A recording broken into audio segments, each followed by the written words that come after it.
So I opened up the Screencast-O-Matic that I was telling you about, and then I opened like the benchmark website from Clever.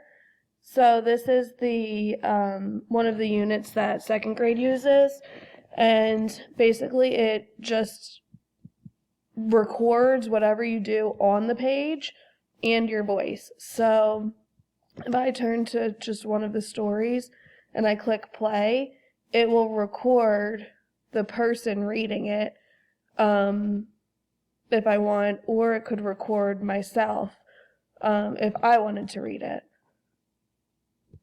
Shared reads 1 and 2. Remember to annotate as you read. Milo and the Dragon.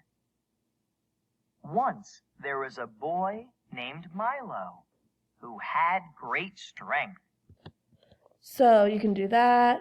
Then like the other tools that are in Benchmark, if you wanted to, underline certain things or highlight, you can do all of that on here and record what you're doing.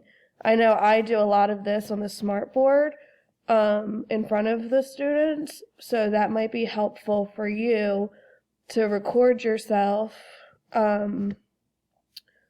doing it on here, saving it, and then sending it out to your students. And then when you're finished, you just pause the video and you can upload it. So I don't know, I just thought that you might be interested in seeing how it worked. All right, bye.